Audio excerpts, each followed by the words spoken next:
beleza, colocamos o espermatozoide lá no óvulo, ele fertilizou e se transformou no zigoto que você falou. Isso. É só isso? Isso já virou um bebezinho ou ele tem que progredir, evoluir, fazer uma longa caminhada aí? Como é que funciona esse processo antes da gente pensar ou em congelar esse embrião ou em transferir para o útero? O que acontece nesse meio do caminho? Bom, depois que acontece então a fertilização, cerca de 20 horas após o processo da injeção, a gente vai checar se teve a fertilização como que ali no dia seguinte. Então, a gente chama do dia 1. Então, a gente sempre no laboratório calculou assim, dia 0 é o dia da coleta dos óvulos e fertilização desses óvulos, ou que tenha sido descongelado também esses óvulos, né? Então, é o dia que a gente fertilizou esse óvulo. Então, dia 1 é o dia da fertilização, que a gente vai checar a fertilização, verifica tem 2 sinaizinhos que a gente verifica nesse óvulo, nesse zigoto, que é a presença de 2 pronúcleos, que a gente fala. Que um é o pronúcleo materno e o outro é o pronúcleo paterno. Esses pronúcleos vão se fundir, vai ocorrer uma troca ali, né, uma combinação cromossômica dos 2 DNAs, e com isso vai ter origem de um ser único, né? Cada embrião vai ser um ser único com um DNA único ali. Então, com isso, a partir dali começa um processo de divisão embrionária, tá? Divisão celular, né? E aí a formação do embrião. Então, no segundo dia, antigamente a gente checava ali, a gente tem basicamente 7 dias para fazer a avaliação desse embrião no laboratório. Então, a gente acompanha esse embrião por cerca até o dia 7 dele de desenvolvimento. Então, cada dia a gente vai ter um padrão de beleza para isso também. E a gente espera, por exemplo, que no segundo dia esse embrião esteja com 4 células, no terceiro dia ele esteja com 8 células, no quarto dia ele vai estar no estágio mais ou menos com umas 16 a 30 células ali, que é um estágio de mórula, que a gente chama, tá? E no quinto dia ele entra no estágio de blastocisto, que a gente chama, todo mundo já ouviu falar nesse nome, é muito em alta, todo mundo fala por aí, que é o estágio já de desenvolvimento celular mais avançado. Então o embrião já vai estar ali com mais de 200 células aproximadamente, e é o que a gente espera que esse embrião, a maioria dos óvulos que foram fertilizados alcancem esse estágio de blastocisto. Porém, nem todos vão chegar nesse estágio. Tá? Em torno de 50% dos óvulos que foram fertilizados podem chegar ali no estágio de blastocisto. Quer complementar? Vou traduzir. Vai lá, traduz. Vou traduzir. O embrião, quando a gente chama de embrião zigoto, a gente já pode chamar ele de embrião ou de pré-embrião, se a gente for ser mais categórico e mais técnico, né? Pré-embrião. Aí essa bolinha, ela forma 2 bolinhas menores dentro dela, que a gente chama de pronúcleo. Por que é pronúcleo? Porque é antes do núcleo. Toda célula tem um núcleo. O embrião, o zigoto, ele também tem um núcleo. E aí depois ele começa, essa bolinha, ela começa a se dividir em outras bolinhas. Então 2 viram 4, 4 viram 8, 8 viram 16, 16 viram 32, e assim sucessivamente. E até formar gente, né? Até formar um bebê. O que acontece do primeiro dia até o terceiro dia, esse embrião ele é bolinha, a gente só vê bolinha. No quarto dia, geralmente a gente vê uma estrutura que a gente chama de mórula, que vem de amora. Então ela parece uma amora, né? Parece um cachinho de uva assim. A diferença é que em humanos ele é um pouquinho mais compacto, que a gente chama, ou seja, ele parece uma bolinha de capotão, assim, parece aquelas bolas de futebol, né? Cheia de gominhos. Da época de vocês, né? Da época da gente, na minha época. Bernardo é mais novinho. Mas parece essas bolas de capotão, mas foi chamado de mórula porque em camundongos, em bovinos, em animais, ele parece mesmo uma amora. Uhum. Depois a célula, a gente chama de diferenciação, ela sofre uma alteração onde ela começa a se diferenciar uma das outras. E aí uma parte vira trofectoderma, que a gente chama, que é um palavrão, mas esse trofectoderma, que são essas células da periferia, da parte externa, né? Da parte externa do embrião, eles vão formar placenta, e massa celular interna, ou endoderma, que vai formar um embriãozinho. Isso que ele tá querendo simplificar. Você viu, né? Isso que ele foi traduzir. Endoderma não, desculpa. Embrioblasto, que vai... Endoderma não, embrioblasto, que vai chamar... Que vai formar o embriãozinho. Que vai formar o bebê. Né? Então, e aí ele já vai estar pronto para implantar no útero. E aí a pergunta que as pacientes sempre fazem. O meu embrião não chegou a blastocisto, eu tenho uma mórula. Posso transferir? Não posso transferir? E aí, em que momento eu posso transferir? Em qualquer um desse processo de divisão? Como é que funciona? Pode, teoricamente você pode transferir em qualquer estágio do desenvolvimento embrionário, você pode transferir. Antigamente, a gente transferia muito em dia 2. Quando eu entrei na área ali em 2004, né, a gente ainda fazia transferência em dia 2, já mais em dia 3 do que dia 2. Eu tive casos específicos que, eu sempre conto isso, né, Edson? Que eu fiz transferências de embriões em D1, inclusive, então, que eu tive resultados também. Então, eram casos que a gente avaliava que a paciente não desenvolvia bem os embriões dela no laboratório, então sempre a gente via que fragmentava muito, não dava uma boa qualidade de desenvolvimento no laboratório.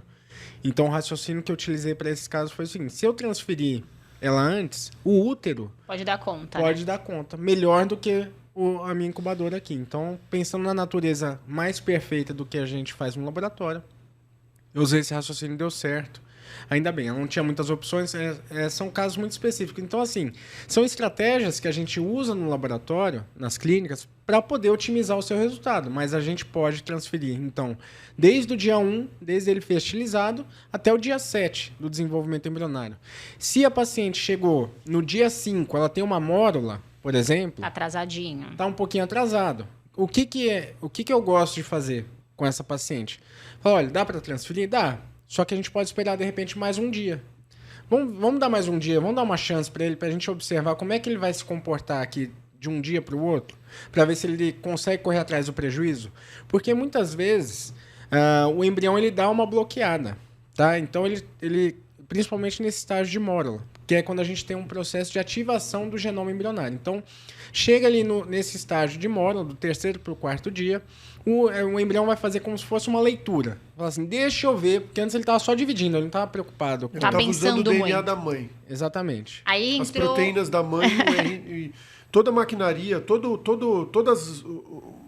a máquina de dentro da célula, a energia, ele estava usando tudo da mãe. É aí que começa a entrar o papel do espermatozoide de forma mais significativa, né? Mais ou menos, mas a gente pode falar mais pra frente. Isso aí.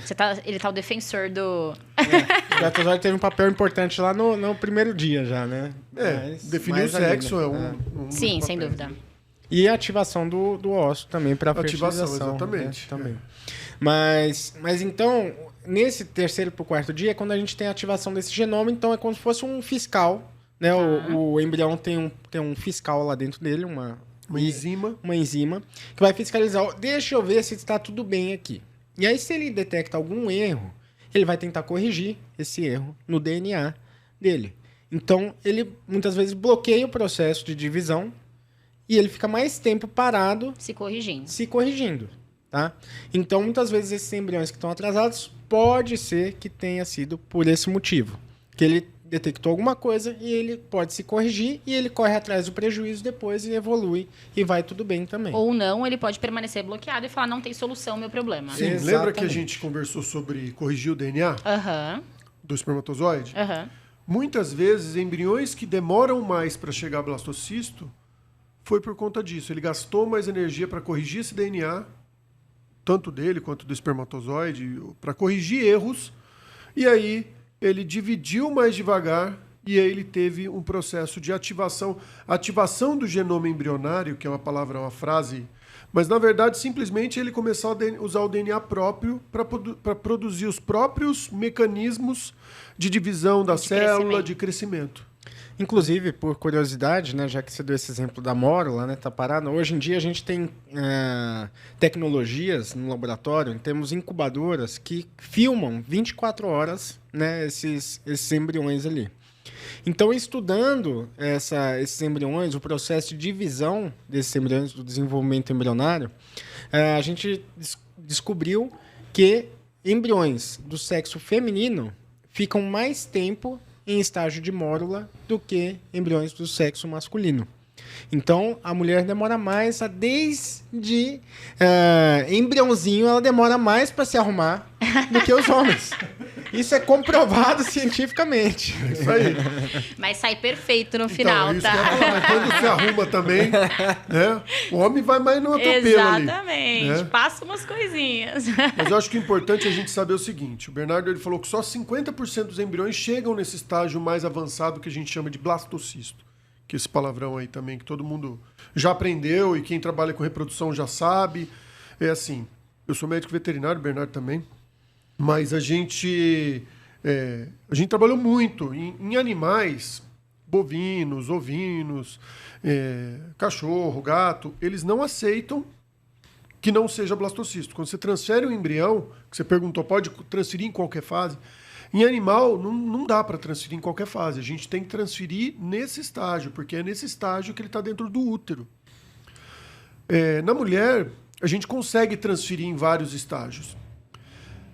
A questão é que quando você tem um potencial, quando a mulher tem um potencial para chegar a blastocisto, ou seja, quando esses óvulos têm potencial para chegar a blastocisto, é preferível deixá-los a blastocisto, porque você aumenta a pressão de seleção nos embriões, ou seja, naquele grupo de irmãos, e os mais aptos, aí vem o Darwin aí batendo na nossa porta, mas os mais aptos, vão chegar lá e com maior qualidade. Hoje em dia a gente não está falando mais nem em chegar ou não a blastocisto.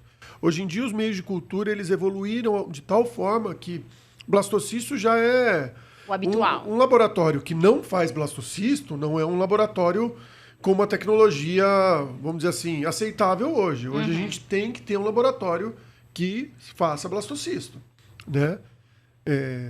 Por outro lado, o que mudou, o sarrafo aumentou, né? Então, agora a gente não fala mais em blastocisto só, a gente fala em qualidade de blastocisto. De cada um. Exatamente. Quando a gente começou a trabalhar, igual o Bernardo começou em 2004, a gente começou em 2003 com blastocisto, que há muito tempo atrás a gente já trabalha com blastocisto, na época, os meios de cultura, quando você tinha um meio de cultura que chegava a blastocisto, perfeito. Já era uma coisa... A média era em torno de Exatamente. 20% a 30% dos embriões fertilizados chegavam a blastocisto, e mesmo assim os blastocistos não eram tão bonitinhos assim. Porque eles também têm uma classificação, eles também têm uma nota que a gente dá para tentar predizer uma chance de gravidez. Hoje, pelo menos 50%, isso é um indicador de performance do laboratório, que a gente tem que colocar dentro de laboratório, pelo menos 50% dos fertilizados tem que chegar, ou pelo menos 40% dos óvulos, dos óvulos injetados, que a gente chama, ou dos óvulos que foram submetidos à fertilização, eles têm que chegar a blastocisto. E pelo menos 40% tem que chegar a blastocisto, que a gente chama de top quality. Vamos falar deles já. Que é o blastocisto bom. Top. Né? Top. Top quality. O que eu acho muito legal do que vocês falaram, e traduzindo agora para a parte clínica para as pacientes, primeiro, que não tem certo e errado. Não é que está errado transferir um embrião que não é um blastocisto. A gente individualiza caso a caso. Aí, isso que o Edson falou é muito importante. Se a paciente tem condições de levar aquele óvulo, né? No caso, aquele embrião, o casal, até blastocisto, excelente, né? Isso que a gente quer. Agora, tem situações que a paciente não consegue, por N motivos, chegar a blastocisto. E aí, nesses casos, cabe a gente individualizar uma transferência mais precoce. Então, não é que é errado, né? É individualizado caso a caso. E é interessante o que você falou, porque isso depende muito de interação médico-embriologista e experiência de embriologista. Por quê? A gente tem muito...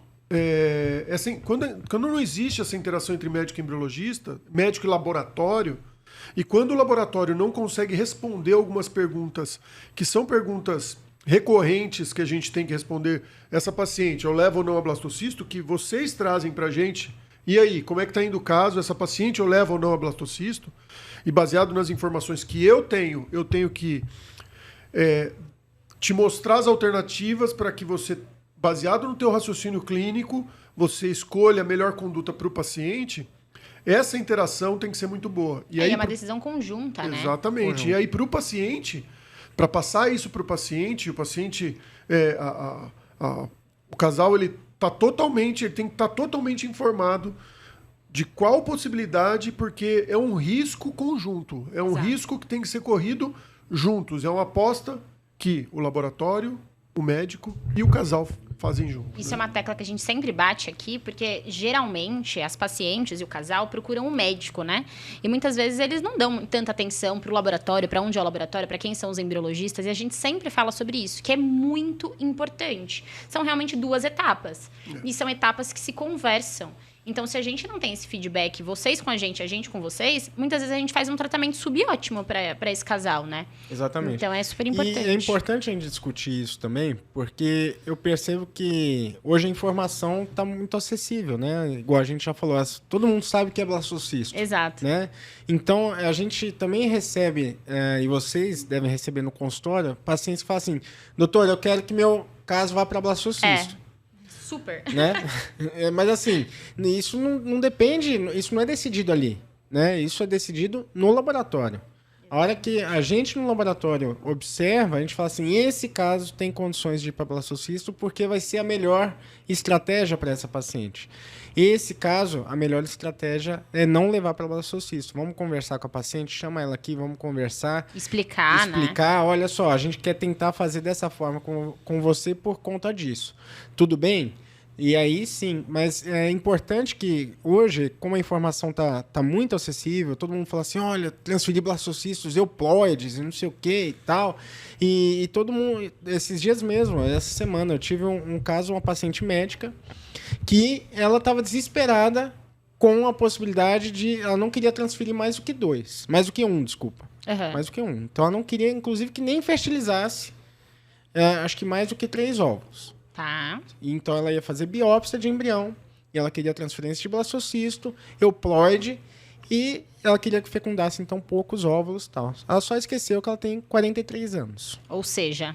Então, aí ela ligou, ela estava conversando com o médico, e ela ligou, estava discutindo com ele, não, mas eu não quero, tal. Chegou uma hora que ele falou assim, olha, primeiro você tem que ter o euploide. Que no seu caso já é um problema. A gente já vai falar sobre isso, a gente já vai traduzir isso para vocês. Primeiro a gente tem que ter o blastocisto. Aí depois você tem que ter o euploide que você quer. Aí depois, se você tiver 3 euploides, a gente conversa sobre o número que vão ser transferidos. O que nessa faixa etária já é extremamente pouco provável. Muito pouco provável. Então, é importante ter esse discernimento, é importante que você converse com o seu médico, né, com o embriologista que vai cuidar do seu caso também. Se você é um paciente que está nos ouvindo, tenha essa transparência com ele. Também é importante que você confie na equipe que você está fazendo o tratamento para que eles te direcionem o melhor caminho. Né? O Bernardo tocou num ponto importante. O euploide, que é o embrião geneticamente normal. Aham. Cromossomicamente Traduzindo. Normal, né? O embrião geneticamente normal, cromossomicamente normal, ou seja, teu embrião é um embrião normal, que a gente chama, né? O Colégio Americano, a Sociedade Americana de Reprodução Assistida, ela tem um guideline onde ela preconiza a transferência de um embrião, sempre, euploide, independente da idade. Uhum. Mas é importante a gente entender que uma mulher de 43, onde ela passou 43 anos com os óvulos dela, é diferente... Expostos a tudo, né? É diferente de uma mulher de 30 anos, onde ela passou 30 anos, ela passou 13 anos a menos. Expondo os óvulos dela à poluição, tabagismo, comida ruim.